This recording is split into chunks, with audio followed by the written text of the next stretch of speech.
Assalamualaikum warahmatullahi wabarakatuh. Para pemirsa, senang sekali bertemu dengan Anda kembali.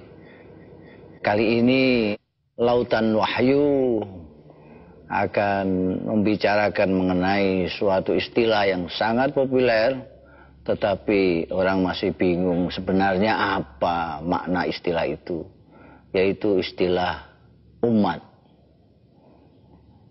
Anda akan saya ajak untuk mendengarkan terlebih dahulu bagaimana pendapatnya para cendekiawan, para ulama mengenai istilah tersebut. Mari kita ikuti.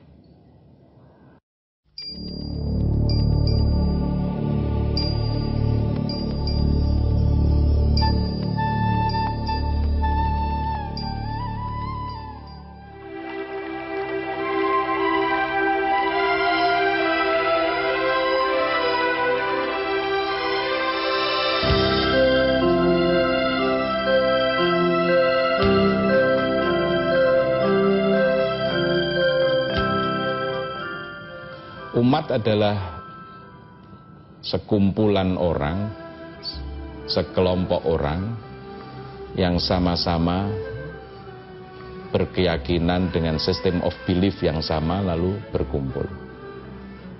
Maka umat adalah bagian sosiologi daripada keberagamaan. Kalau dalam Islam namanya umat, di dalam Kristen namanya congregation.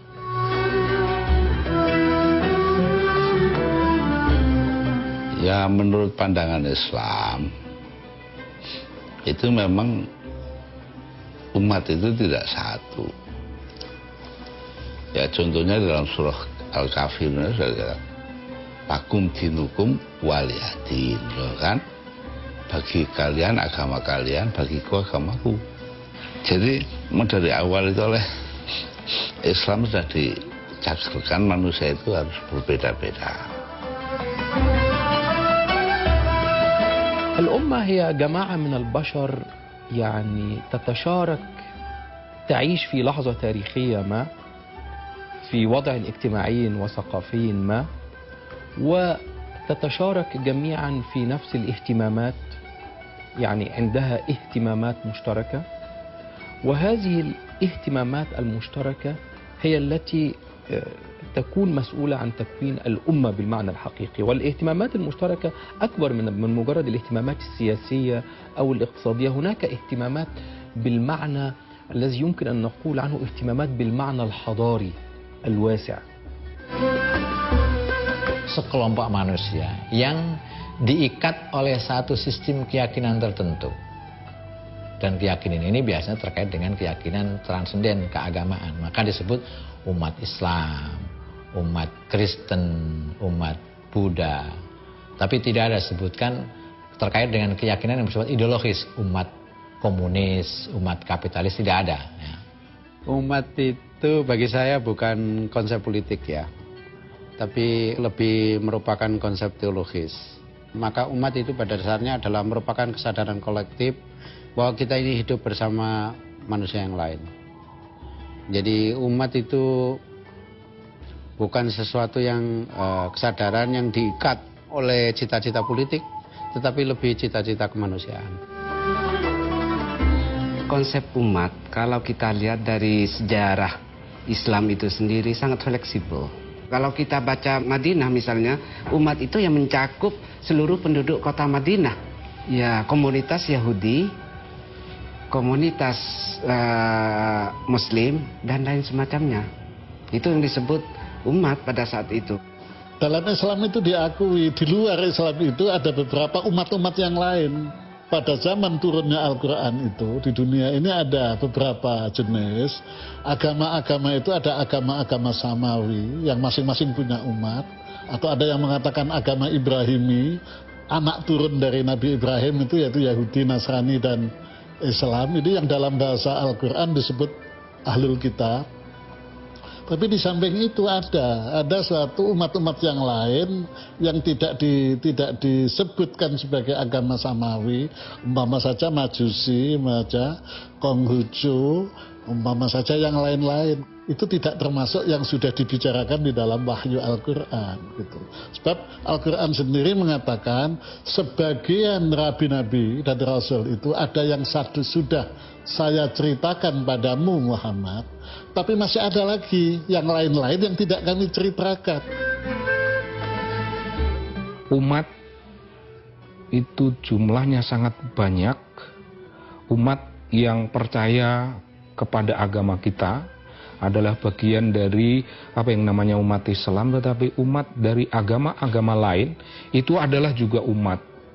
Ini realitas sosiologis, ini kenyataan hidup sehari-hari yang tidak terbantahkan, yang membuat kita harus mulai secara perlahan-lahan membangun apa yang namanya hubungan-hubungan antar umat beragama tadi, membangun relasi-relasi yang menyenangkan.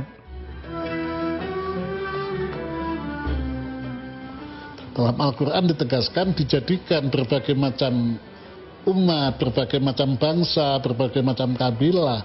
Itu bukan untuk konflik, tapi justru untuk kerjasama. Kerjasama itu adalah bahasa yang paling gampang dicerna oleh masyarakat dari kalimat ta'aruf itu. Sebab ta'aruf itu tidak bisa dilakukan oleh satu pihak, tapi ta'aruf itu harus dilakukan antara dua pihak. Jadi Islam itu sebagaimana juga udah diucapkan di mana-mana ya, sebagai rahmatul lil alamin, eksklusifnya itu adalah pengkhianatan terhadap itu. Iya, kalau umat itu menimbulkan eksklusifme, itu artinya lebih baik tinggalkan muka dunia ini, tinggalkan aja. Selamat tinggal dunia itu, pergi dulu ke planet lain gitu. Nggak bisa. Eksklusifme itu adalah, itu apa, saya katakan adalah suatu sikap pengkhianatan terhadap agama Islam khususnya. Nggak bisa.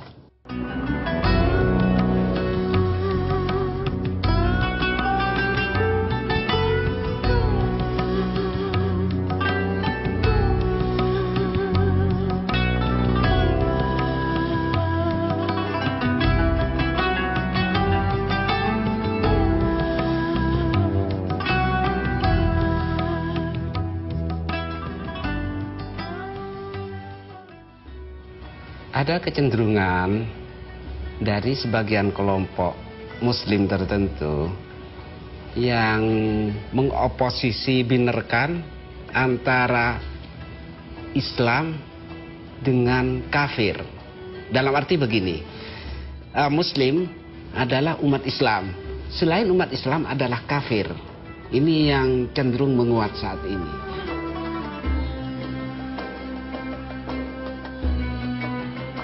Lebih dalam lagi adalah orang yang memahami keimanan secara monopolistik. Jadi seakan-akan yang tidak seperti pemahaman dia itu sudah tidak iman lagi. Ini sebenarnya fenomena lama, tidak hanya sekarang. Dulu pada zaman Sayyidina Ali karramallahu wajhah, kita kenal sebuah kelompok namanya Khawarij yang mengkafirkan semua orang di luar golongannya.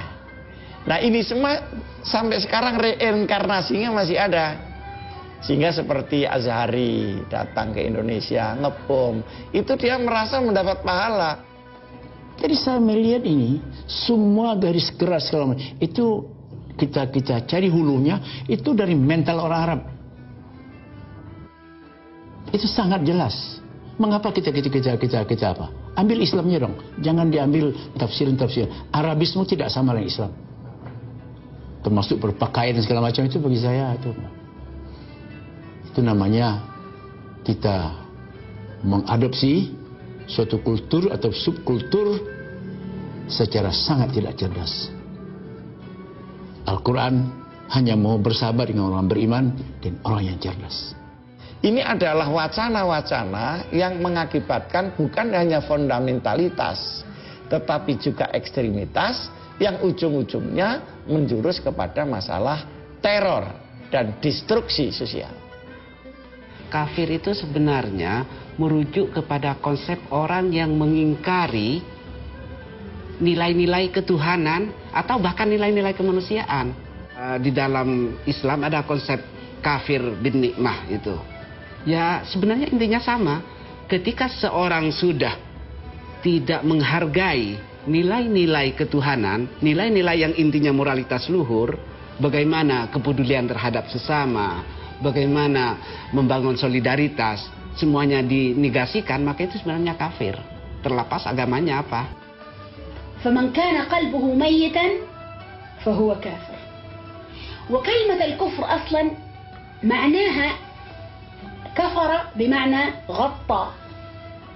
ولذلك الكفر ماذا يفعل الكفر؟ الكفر يغطي الحقيقة. وكفروا بها وجحدوا بها واستيقنتها أنفسهم. بمعنى أنه الإنسان قد يجحد، وهنا الكفر معناه الجحود.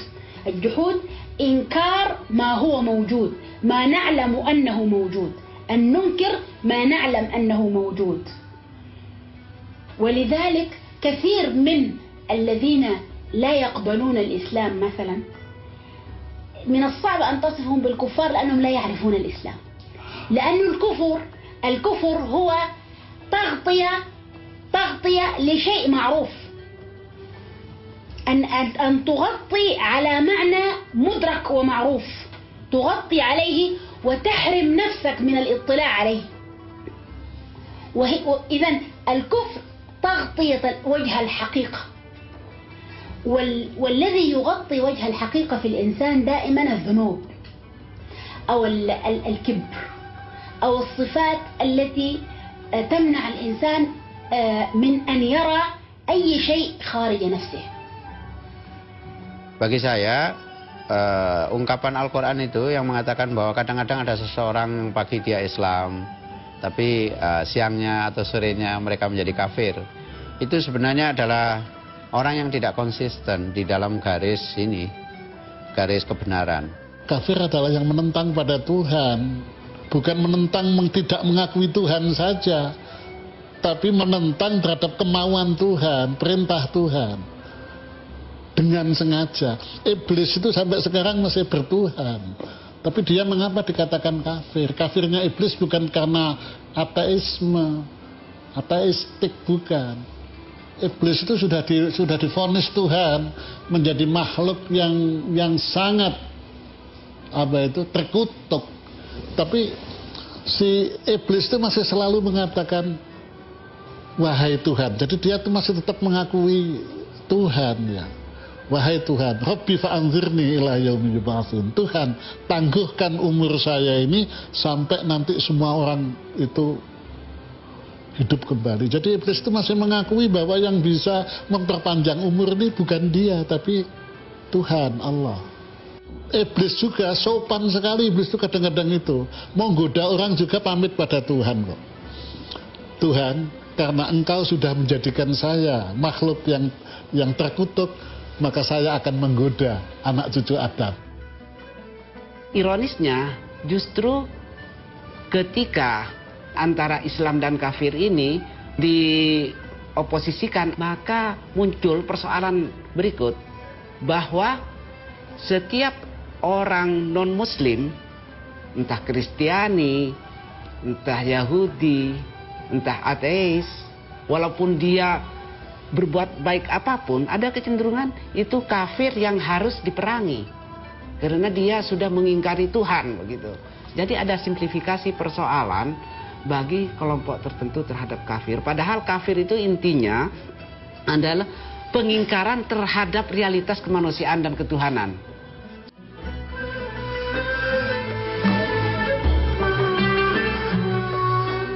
Ummatan wahidah, kalau lagi-lagi Anda melihatnya itu sebagai particular pattern atau universal pattern. Kalau pola-pola itu adalah pola-pola partikular, maka ummatan wahidah bisa jadi hanya difahami secara spesifik umat Islam di seluruh dunia. Tetapi more than ummatan wahidah, kemanusiaan universal. Maka bagaimanapun konsep ummatan wahidah sekarang ini juga harus dikembangkan bahwa dia bagian dari kemanusiaan universal. Kita itu kalau memikirkan apa agama ya mesti ingat Indonesianya, tapi kalau memikirkan Indonesia ya ingat agama. Bagi saya pribadi dan bagi umat Islam, Islamlah yang terbaik bagi kita. Tapi yang kita yakini baik, yang kita yakini paling sempurna, mungkin belum tentu diyakini oleh orang lain. Dan kita tidak punya hak untuk menyalahkan, kita tidak punya hak untuk menghakimi, memvonis seorang itu kafir atau apapun. Karena sesungguhnya yang paling berhak menghakimi benar atau tidaknya adalah Allah Subhanahu wa Ta'ala. Yang terpenting bagaimana kita menjaga keyakinan kita bahwa ini yang terbaik bagi saya. Tapi sekali lagi, kita tidak punya hak untuk memaksakan keyakinan kita, kebenaran kita kepada orang lain, sehingga kita pun memvonis orang lain itu salah, memvonis orang lain itu tidak benar. Dalam sehari-hari kita sebetulnya sadar bahwa di kiri kanan kita ini ada orang lain, the others, al-akhir. Perasaan saya termasuk teman-teman yang lain merasa bahwa ketika sudah punya iman, lalu menganggap bahwa yang lain tidak punya iman yang sama. Nah, mengapresiasi kepada yang lain, inilah word citizenship. Kalau kita miskin nuansa word citizenship itu, bisa saja apa yang disebut class itu. Ada class of civilizations, lebih-lebih yang sulit adalah class within civilization. Class di tengah keumatan itu sendiri.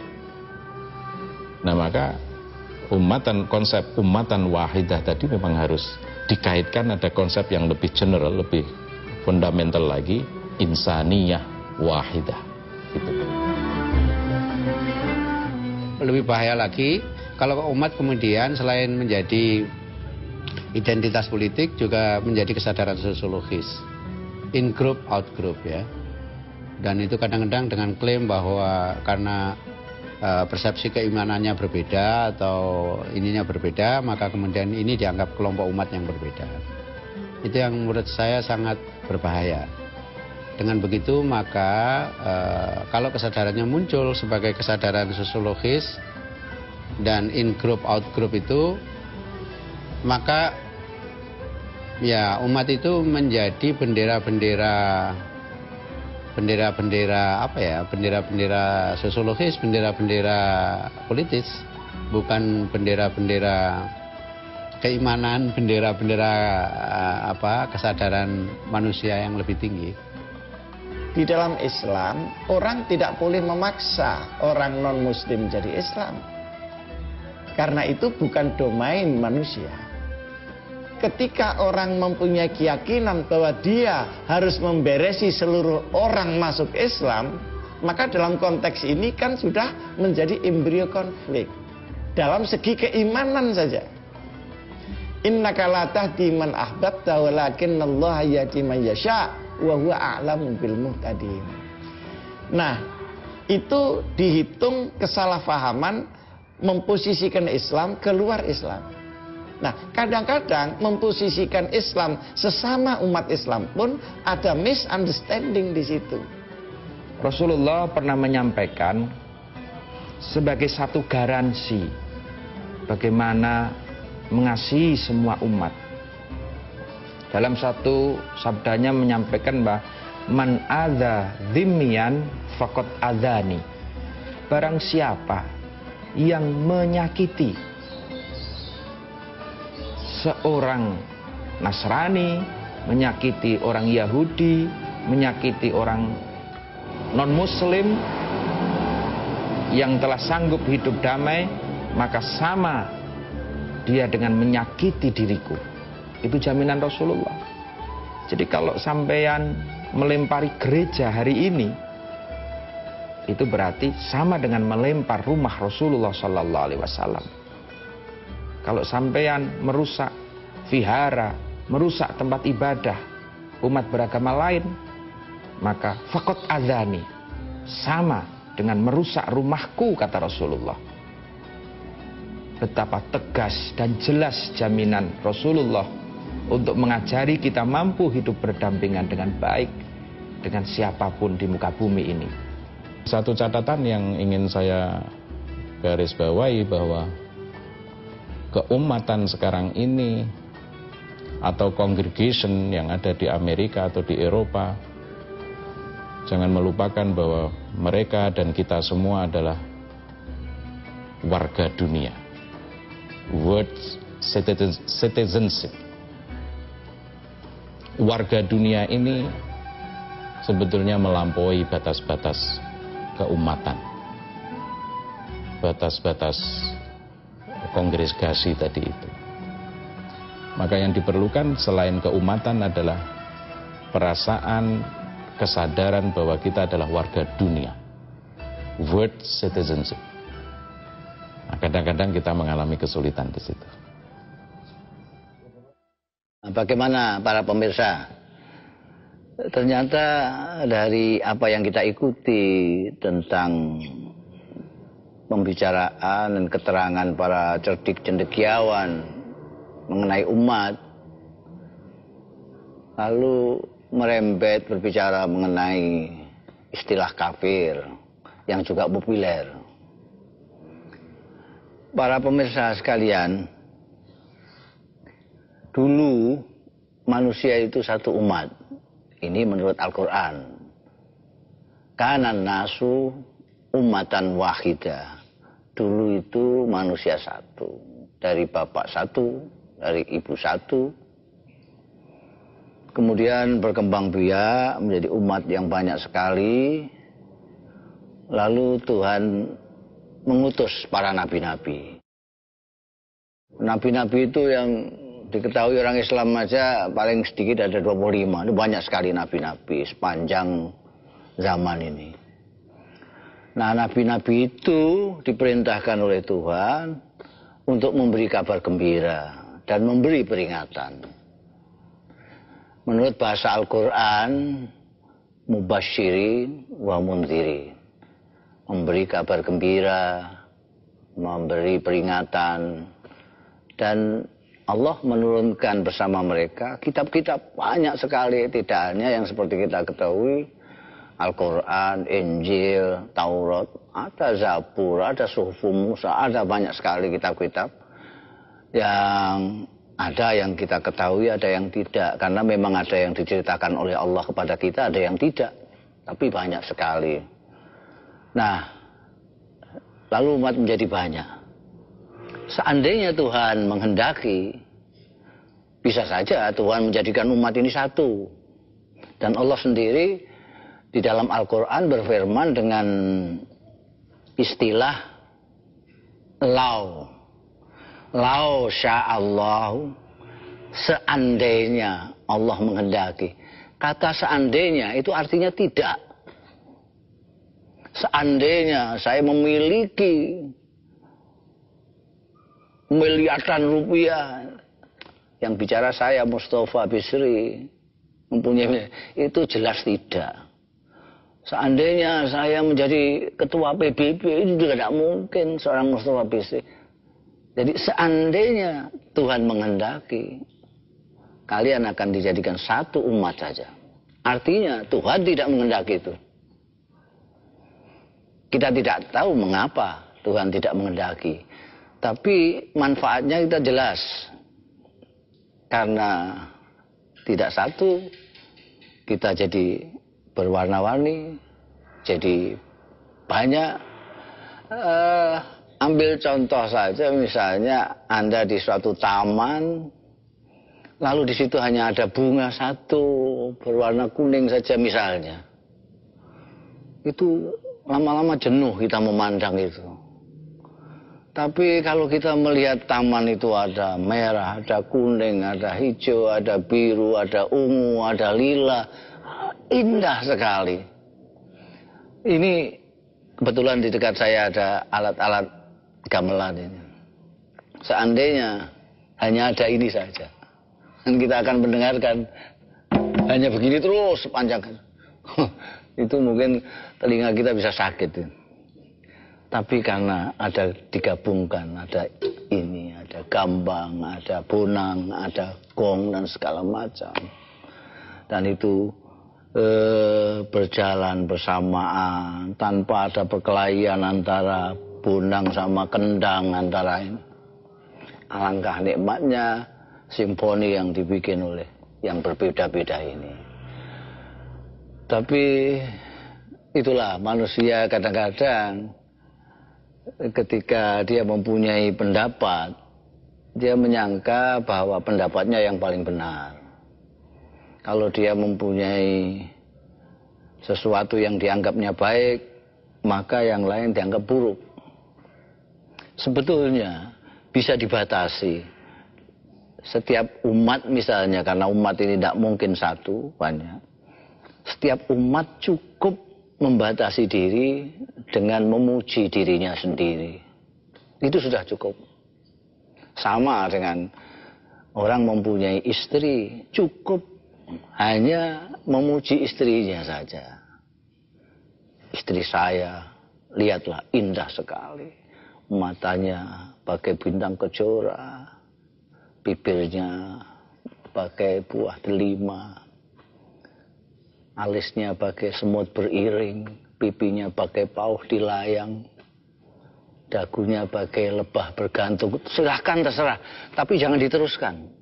Daripada istri kamu, ini yang seringkali membuat masalah di dalam kehidupan kita adalah kita tidak cukup dengan hanya memuji diri sendiri, tetapi sambil merendahkan pihak yang lain. Jadi tadi kita juga dengarkan pendapat dari beberapa intelektual tentang kafir. Kalau menurut pemahaman saya di dalam Islam, ini ada dua orang manusia. Yang satu tunduk kepada Tuhannya, yang satu tidak mau tunduk. Itu aja. Yang tunduk dan yang tidak tunduk. Yang tidak tunduk ini orang yang kafir. Bukan artinya kalau yang tidak sama dengan saya lalu kafir. Dan kalau kafir harus disikat. Itu juga salah dua kali. Kenapa? Kalau orang kafir yang tidak sesuai dengan pemahaman kita itu disikat, kita tidak mempunyai pedoman. Ini pakai apa? Pakai Quran atau pakai tuntunan Nabi Muhammad misalnya. Kalau orang kafir harus disikat, maka kita tidak ada orang yang tidak kafir sejak Nabi Muhammad. Kenapa? Karena dulu itu yang tidak kafir cuma Nabi Muhammad saja. Yang lain kafir. Jadi kalau semua dibunuh oleh Nabi Muhammad, ya tidak ada orang Islam. Dulu ada sahabat yang meminta kepada Rasulullah supaya melaknat, mendoakan buruk kepada orang-orang yang disebut musyrik atau kafir itu. Rasulullah mengatakan, saya diutus Tuhan untuk mengasih sayangi sesama, bukan untuk melaknat, bukan untuk mendoakan buruk kepada sesama. Bu'istu rahmatan, saya diutus untuk merahmati, bukan untuk melaknati. Jadi para pemirsa sekalian, mungkin dari tayangan ini Anda mendapatkan dari para intelektual itu suatu pengertian baru, yang justru pengertian baru itu bisa diharapkan dapat menyelesaikan masalah-masalah yang diakibatkan oleh ya kasarnya pengetahuan tentang agama itu sendiri yang masih perlu ditingkatkan. Di lain kesempatan kita akan membicarakan topik yang lain yang tidak kalah menariknya dari yang tadi kita baru saksikan. Mudah-mudahan bermanfaat bagi kita semua. Sampai ketemu. Wassalamualaikum. saya sampaikan kepada Anda sekalian, mudah-mudahan hal itu dapat memperbarui cara berpikir kita demi untuk kebaikan kita bersama, hidup yang teduh, yang sejuk di antara masyarakat-masyarakat yang memang harus berbeda karena Tuhan tidak menghendaki menjadi satu. Para pemirsa sekalian, Anda telah menyaksikan Lautan Wahyu. Sampai ketemu lagi. Terima kasih. Wassalamualaikum warahmatullahi wabarakatuh.